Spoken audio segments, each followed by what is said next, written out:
We are always busy, especially in the event industry, running from one challenge to the next. Business psychologist and best-selling author Tony Grabby gives his vision on how to thrive in a world of too much and always busy. Hi Tony, welcome to our studio. Nice to be here, Kevin. You are a best-selling author on the book Busy, but why is it that when you ask someone, how are you, that they always answer with busy? You know what? I think it's a couple of things really, but one of the first things is we've mistaken for years that busy is equated with success. I think we've grown up with this idea that more is a self-evidently good thing, more of everything really, but applied to work, more activity is a good thing. So therefore, somehow busyness is a symbol of our importance and necessities of the work. I was struck when I was writing first of how quickly and how urgently we need to turn the phones on at the end of flights, which speaks to something more than just we need to pick up the messages, but something about it speaks to our identity. I think it's also just an easy thing to say. It is. It is. I think there is research that shows it's a brand. We actually actively compete with other people to be the busiest. So we actually brag about it deliberately. When we don't just say I'm busy, we sell it to people. We explain, we say I'm busy, but let me give you an example. And we go through in great detail our week. So there is something about a brand there as well. On the other hand, then, you sell a lot of those books, so there should be a reason why it's not so okay to say we are busy. Yeah, and I think on one level, in the moment, I think there's a difference in psychology between, should we say, almost hot decision making and cold decision making. So there's some things that we know are good for us in the cold light of day, but in the moment we don't choose them. And I think we often choose busyness because in the moment it's the easier option. And so the research consistently shows that we tend to choose the dull and the easy over the interesting and the hard. And so I think busyness is somehow, because we consistently choose the obvious and easy activity, like email, like just demonstrating how active we are, as opposed to maybe spending time doing the things that really matter, that deeper conversation, coming up with those creative ideas, where it's less easy to show our productivity, and so there's more risk associated with that. We default more often to the busyness. And so therefore, because we're aware that we're busy, we actually try and justify that by telling people we're busy. But what's the pitfall for ourselves of being too busy? Well, look, I mean, the impact on well-being is well established. I mean, in the Netherlands, 1 in 7 people suffer some form of burnout. One of the consequences of busyness is this kind of steady state, always on. So from the moment we wake up, we're just active until we go to bed. And that builds something called the allostatic load, which is because really the brain and the body are designed for intense bursts of activity followed by recovery. But we don't really have many breaks nowadays. It's just go, go, go, go, go. And then with the phone allowing us to stay always connected as well.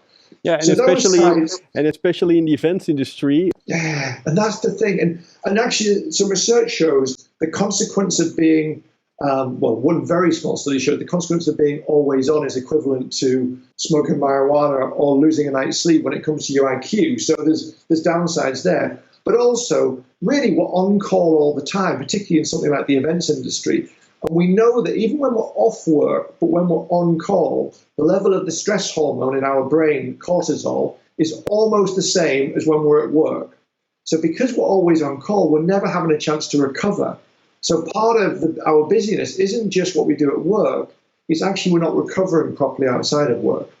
But I think in terms of on a wider perspective, we live in an attention economy. We only really notice genuinely interesting, surprising, or innovative things because we're so overwhelmed with messages, with ideas. There are so many events companies doing more or less the same thing.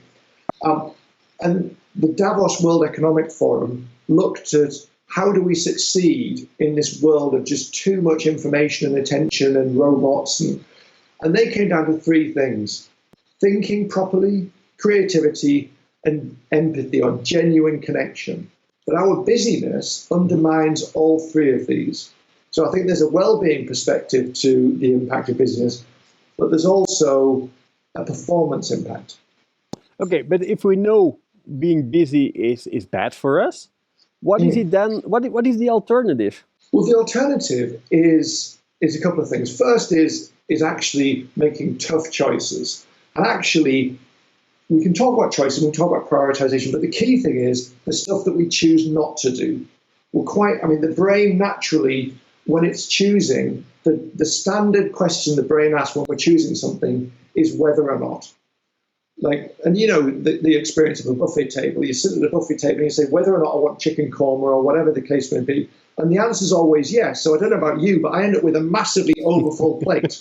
Yeah. I'd send back to the kitchen if a chef served it. But we do that in life as well. We ask ourselves whether or not it's worth going, doing that new project, whether or not it's worth going to that client meeting, whether or not it's worth signing my child up for that other after-school activity. Because these are all worthwhile things.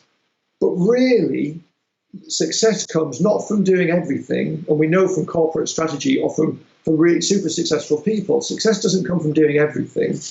It actually comes from doing few things really well. So actually the question we should be asking isn't whether or not, because the answer, if we like our food at the buffet table or in life, is nearly always yes. What we should be asking is which is the best use of my attention right now? And I think part of my problem at the moment with the tools that we use is we think the answer is in managing our time better and organizing ourselves better. But really, all that does is means we actually do more stuff, which isn't the answer. What we need to obsess about isn't time, it's attention.